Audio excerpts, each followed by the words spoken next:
संकटोषसारा सदैव माझे मनवाणी शुद्ध करो तुझे नाम पवित्र सिद्ध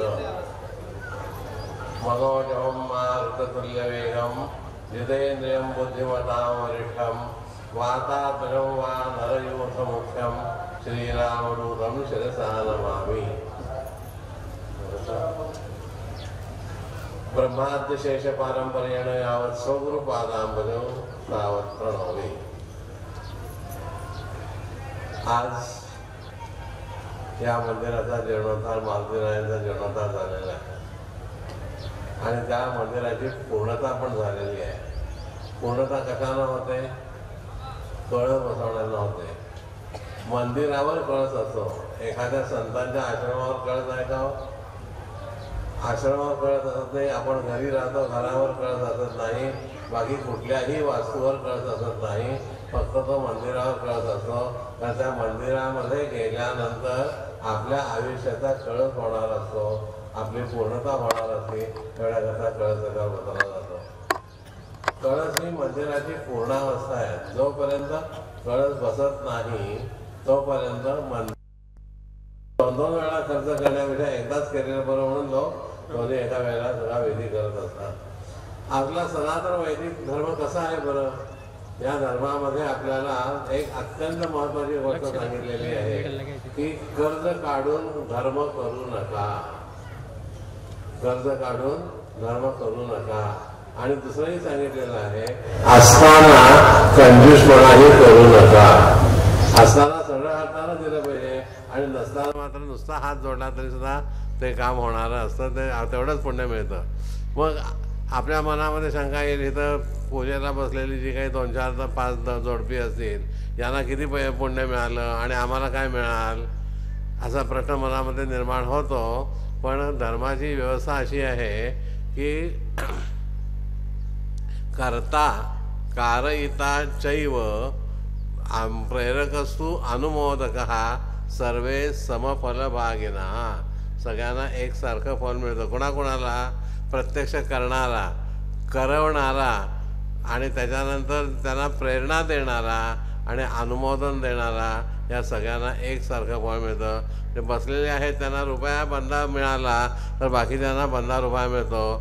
ज्यानं आर्थिक सहभाग दिला आहे त्यालाही तेवढंच फळ मिळतं, ज्यांनी शारीरिक सहभाग दिला आहे त्यालाही तेवढं फळ मिळतं। आणि ज्याला हे दोन्हीही करता आलं नाही पण त्यानं येऊन इथं सद्भावनापूर्वक मनःपूर्वक नमस्कार जर केला तरी त्यालाही तेवढंच फळ मिळतं। पण मगाशी सांगितलेलं लक्षात घेतलं पाहिजे की असताना मात्र कंजूसपणा करायचा नसतो, हेही लक्षात घेतलं पाहिजे।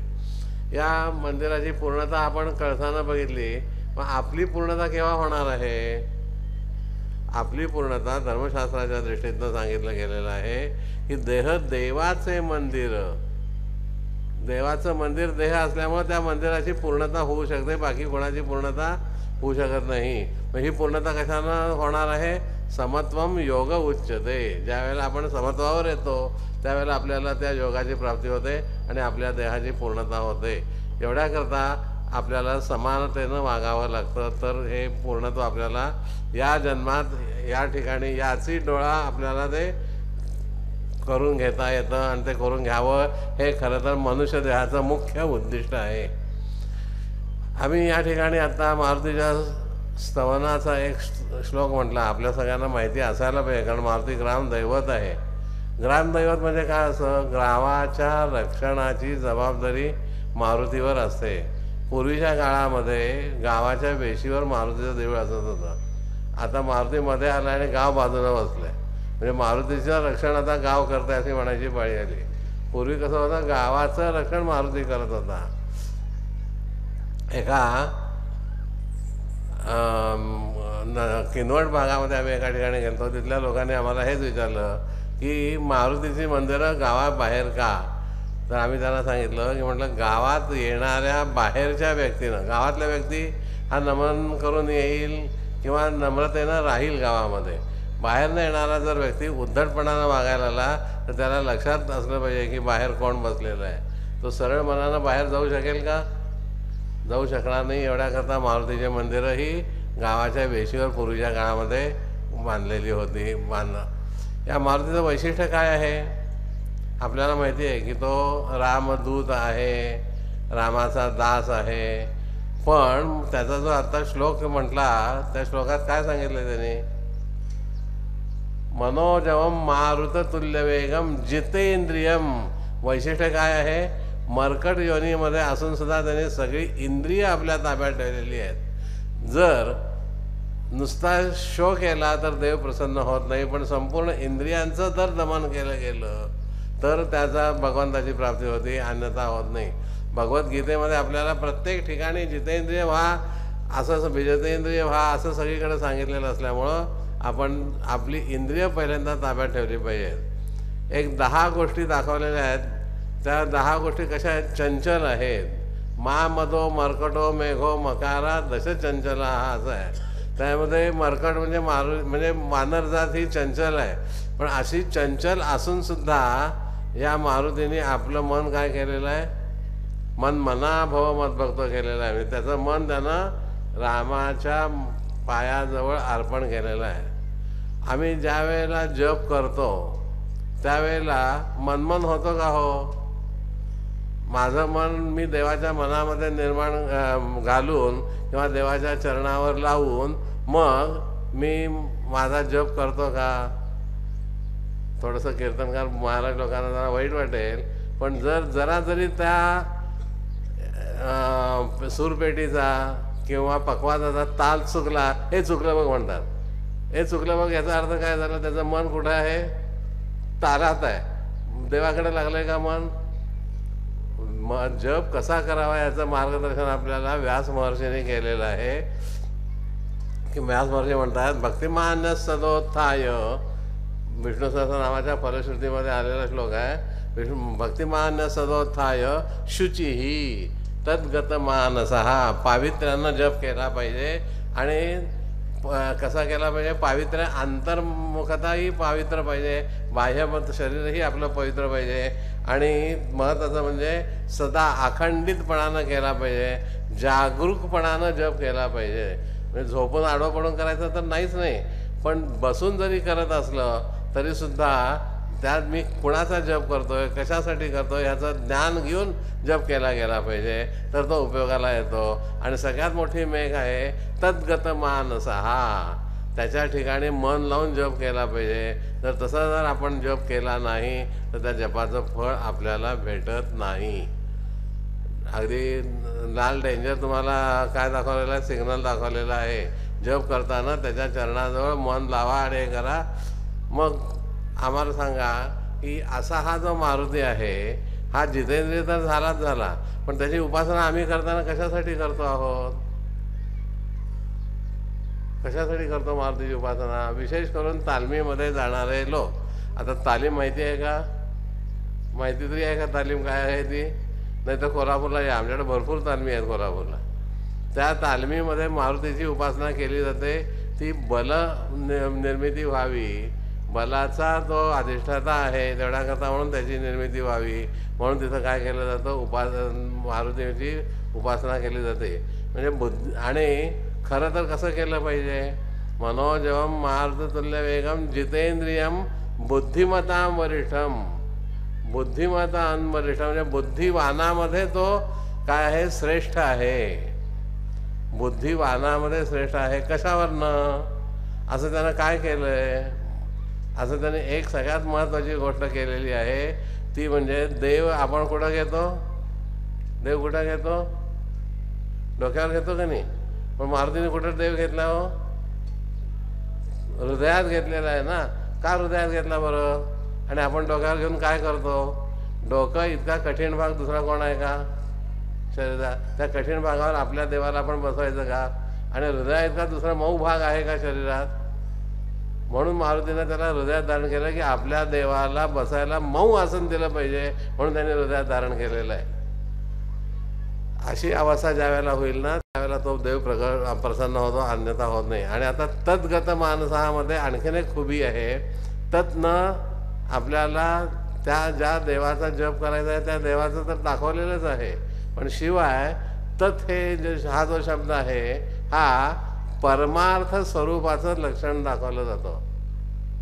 तत्सत हे जे आहेत ना, हे ते तत्नं परमार्थाचं वर्णन केलं जातं. म्हणजेच इथं त्या निर्गुण निराकाराकडं लक्ष ठेवून सगुणाची उपासना केली पाहिजे, तर आपल्या आयुष्याची इति कर्तव्यता होणार आहे. नाहीतर ये रे माझ्या मागल्या, पुन्हा पुन्हा जन्ममरणात आपल्याला यावं लागतं. एवढ्याकरता काय केलं पाहिजे? त्याच्या ठिकाणी, परमात्म्याच्या ठिकाणी दृष्टी ठेवून मग सगुणाची उपासना केली पाहिजे, तर त्यातून आपल्याला भगवतगणाची प्राप्ती होती, अन्यथा ती होऊ शकत नाही. या ठिकाणी आत्ताचा विधी आपण जो पाहिला, या विधीमध्ये कालपासून विधी पाहत आहात, सगळे पाहिलं की नाही माहिती नाही मला, की कोणी कालपासून काय काय विधी केले सांगा म्हटलं तर सांगू शकाल का? आपल्या धर्मानं आपले हे जे विधी दाखवलेले आहेत ना, हे विधी कशासाठी दाखवले आहेत? त्याच्यामागं आजकालचं साधं जे सायन्स आहे ते त्या विधी सिद्ध करायला लागलेलं आहे. आपण पाहिलं असेल देव काय किंवा कळस काय, देवाला जसं आहे तसंच कळसाला सगळे विधी आहेत.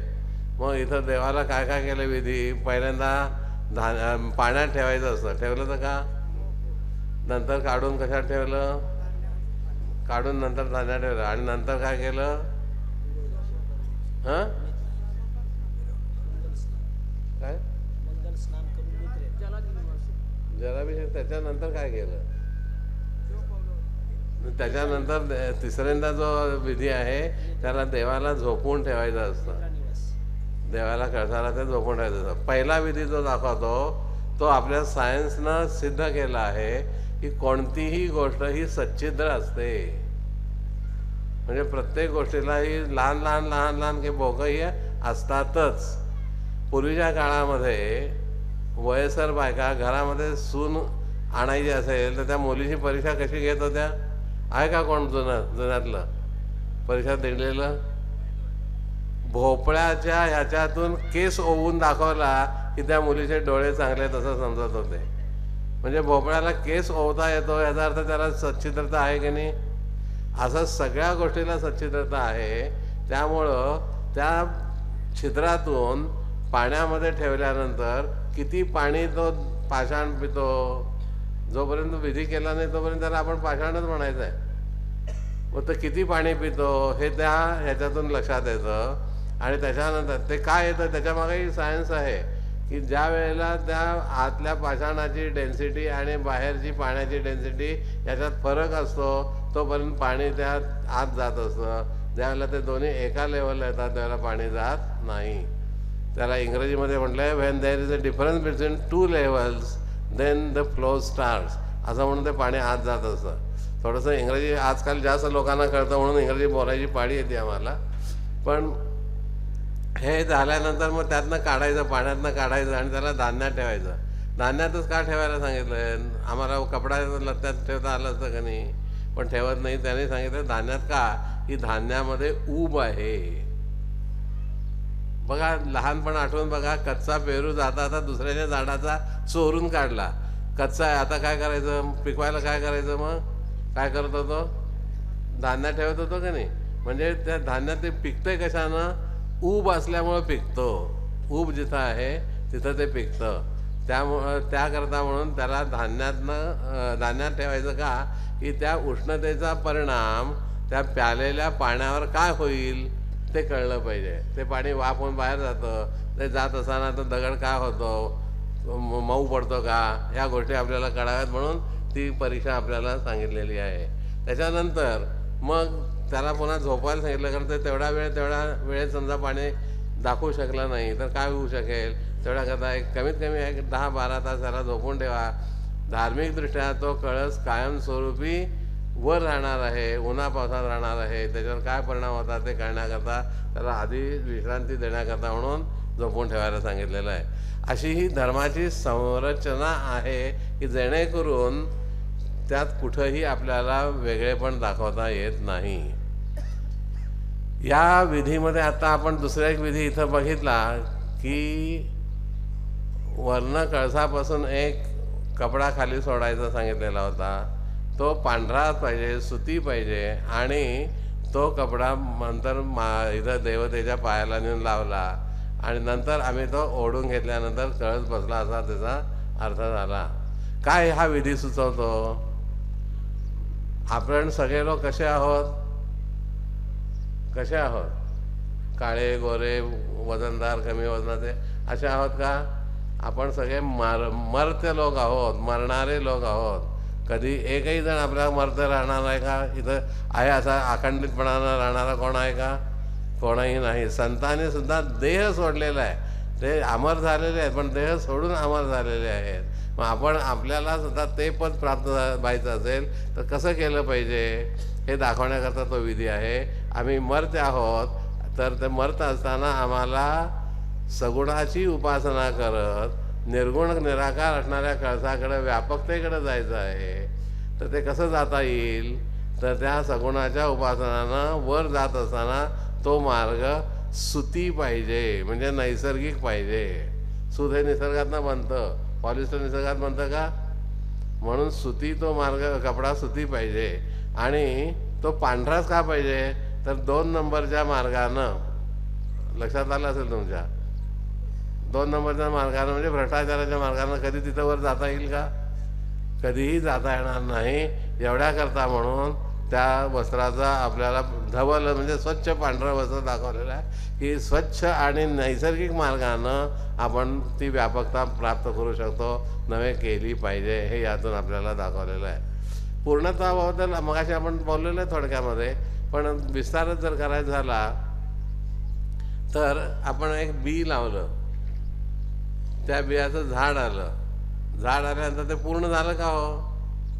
त्या झाडाला जोपर्यंत पुन्हा फळ लागत नाही तोपर्यंत ते अपूर्ण आहे. माणसाच्या संसाराला जोपर्यंत फूल लागत नाही, फळ येत नाही, तोपर्यंत माणसाचा संसार अपूर्णच आहे ना. म्हणजे पूर्णत्व कशात आहे? त्याला एखाद्या महिलेला पूर्ण केव्हा म्हटलं जाईल? तिला लग्न करून वयात आली, लग्न करून दिलेलं आहे, उत्तम घर दिलं, पण तिला आई केव्हा म्हटलं जातं? बाळ झाल्याशिवाय आई म्हटलं जातं का? मग आई आधी जन्माला येते का आधी मूल जन्माला आलं? काय प्रश्न अवघड आहे का सोपा आहे? सोपा आहे ना. मग आधी आई जन्माला आली का आधी बाळ जन्माला आलं? काय अवघड प्रश्न आहे की बाळ जन्माला आल्याशिवाय तिला आई कोण म्हणत नाहीत. म्हणजे आधी बाळ जन्माला येतं आणि नंतर आई जन्माला येते. ती महिला म्हणून आहे पण आई म्हणून त्याच वेळेला होणार आहे की ज्यावेळेला बाळ जन्माला येतं. म्हणजे इथं पूर्णत्व कशात आहे? त्या मुलीचा पूर्णत्व आहे ते तिला मूल होण्यामध्ये पूर्णत्व आहे. आता हर हर महादेव करून पंक्ती घातलेल्या आहेत. पंक्ती वाढप झालं हे केव्हा समजतं? पुंडलिकाचा जयघोष केला की संपतं, वाढून झालेल्याचं लक्षात येतं. त्याच्यानंतर जेवण झालं हे कशानं कळतं? कितीही गळ्यापर्यंत एवढं जरी जेवला, आता उलटी होती का काय एवढं जरी जेवला तरी सुद्धा जर वरती बनारस पान खातो का म्हणतो, खातोय की नाही? पान खाणं हे जेवणाचं पूर्णत्व आहे. आता पान खाल्ले मला काय नको म्हणतो ना, बरं पान हल्ली नाही हे तरी खातायत की नाही? बघा तुमचं तुम्ही बघा. मग हे पूर्णत्व आहे जेवणाचं.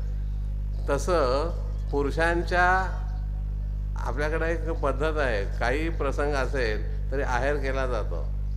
जातो का? चांगला प्रसंग असेल तरी केला जातो आणि वाईट असेल तरी केला जातो. निदान कमीत कमी टॉवेल टोपी तरी दिली जाते. इकडे देतात का?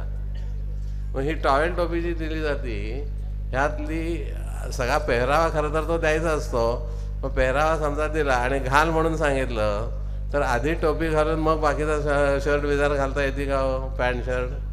म्हणजे टोपी घालणं हे पुरुषांच्या पोशाखाचं पूर्णत्व आहे. एखाद्याला लॉटरी लागली किंवा काही जमिनीमधनं धन मिळालं आणि पुरुष कशासाठी व्याप करतात हो एवढा? स्वतःसाठी काय करतात का? नाही. मग कोणासाठी करतात? बायकांच्यासाठी करतात. आपल्या शक्त्या चांगल्या दिसाव्यात एवढ्याकरता ते करत असाव्या. मग त्यांनी त्या पैशातून भरपूर दागिने आणून दिले, हातातले, पायातले, गळ्यातले, डोक्यावरचे सगळे दागिने आणून दिले आणि दागिने घाला म्हणून सांगितलं. कसे घालणार? मिळतच नाहीत म्हणावं, कसं सांगणार आम्ही? पण जुन्या लोकांना माहिती असायला पाहिजे, बायकांना जुन्या. पहिल्यांदा सोली वेडणी घातली जातात, नंतर पैंजण घातले जातात, नंतर कमरेतले घातले जातात, मग हातातले घातले जातात, मग गळ्यातले दागिने घातले जातात, डोक्यावरचे वेणीमधले वेण्याच नाहीत तर त्यामुळे आता काय सांगायचं अवघडच आहे. ते सगळे मोकळे केस बसून बसलेले असतात, त्यांना वेणीमध्ये दागिने असतात हे सांगायची अवघड परिस्थिती आहे. तर हे झाले की सगळ्यात शेवटी काय घातली जातं, नथ घातली जाते. नथ घालणं हे दागिन्यांचं पूर्णत्व आहे, दागिने घालण्याचं पूर्णत्व आहे. आता किती जणी हे नथ घातलेले आहेत यात, म्हणजे सगळ्या अपुरे आहेत, अजून नथेची अपेक्षा करता आहेत. म्हणजे अजून घरच्या पुरुषांनी ते लक्षात घ्यावं की त्यांना अजून आणून द्यावेत नथी. पुरुषांनी डोक्याला टोपी घातलीच पाहिजे. बहुतेक या भागात तरी मला आता टोपी दिसते सगळ्यांच्याकडे. काही थोडेसे तरुण पोरं दिसतात तशी, पण सगळ्यांनी टोपी घालणं हे पूर्णत्वाचं लक्षण आहे, नथ घालणं हे पूर्णत्वाचं लक्षण आहे. असं हे पूर्णत्वाचं लक्षण आपल्याला मारुतीकडून पाहायला मिळतं. मारुतीच्या मगाशी आपण बघत होतो की बुद्धिमताम वरिष्ठम, तो बुद्धिवानामध्ये श्रेष्ठ आहे. कसा श्रेष्ठ आहे, बुद्धिवादी आणि बुद्धिमान याच्यामध्ये फरक आहे. जे कारण नसताना बुद्धीच्या योगानं वाद घालतात त्यांच्या नादाला सुद्धा लागू नये, पण बुद्धिवान असतील तर त्यांच्याकडनं काहीतरी घेता येतं म्हणून त्यांच्या नादाला लागायला हरकत नाही. हा जो बुद्धिवान आहे हा काय करतो, मारुतीला बुद्धिवान का म्हटलं, तो बुद्धी लोकांना कशी देतो त्याचं एक उदाहरण आपल्यासमोर ठेवतो आणि मग आपण थांबू. आपल्या सगळ्यांना कथा माहिती आहे की रामेश्वरला प्रभू रामचंद्र पोचलेले आहेत. आता समुद्र ओलांडायचा आहे, कसा ओलांडायचा असा प्रश्न पडलेला आहे. त्यावेळेला मारुतीला पहिल्यांदा पाठवायचं ठरलं आणि मारुतीनं एका उडीमध्ये लंका गाठलेली आहे. मारुती हा तिथं काय गेलेला आहे, दूत म्हणून गेलेला आहे, रामाचा दूत म्हणून गेलेला आहे. सीतेच्या शोधासाठी तो गेलेला आहे. तिथं गेलेला आहे, सीतेचा शोध लागला. सीतामाऊलीला त्यानं ओळख पटवून दिली, रामानं दिलेली अंगठी दिली, ओळख पटवून दिली आणि पटवून दिल्यानंतर तो म्हणाला की चला आईसाहेब चला, म्हणाला तुम्ही, मी तुम्हाला खांद्यावर घेऊन जातो. पण सीतेनं उत्तर दिलेलं आहे हे लक्षात ठेवण्यासारखं आहे. काय उत्तर दिलं की जे तुकाराम महाराजांनी अभंगातनं सांगितलेलं आहे, तुका म्हणे पतिव्रता तिची देवावरी सत्ता. ती म्हणाली मी पतिव्रता आहे, मला परपुरुषाच्या खांद्यावर बसता येणार नाही, म्हणून तिनं नाकारलेलं आहे मारुतीवर. नाही तर लंकेचं युद्धच झालं नसतं. पण मारुतीला तिनं नाही म्हणून सांगितलं, हे पातिव्रत्याचं सीतेचं लक्षण आहे. ठीक आहे म्हणाला. तोपर्यंत रावणाचे दूध येण्याच्या आधी ते दूध रस्त्यात पडत असलेली अशोकवनातली फळं खातच येत होते. मारुतीला इतकं लांब अंतर गेल्यानंतर भूक लागलेली आहे, काय खायचं. पण सीतामाऊलीने सांगितलं की झाडाची पडलेलं फळ खा, पण बाकी खायची नाही, झाडावर तोडून खायची नाहीत. खाली पडेपर्यंत रावणाचे ते दूध आहेत ते फळं खात होते. मग याला मिळत नव्हतं. यानं काय केलं, यानं झाडं हलवायची, उपटायची, खाली टाकायची, मग आता फळ खाली पडलं म्हणून ते खायचं असं सुरू केलं.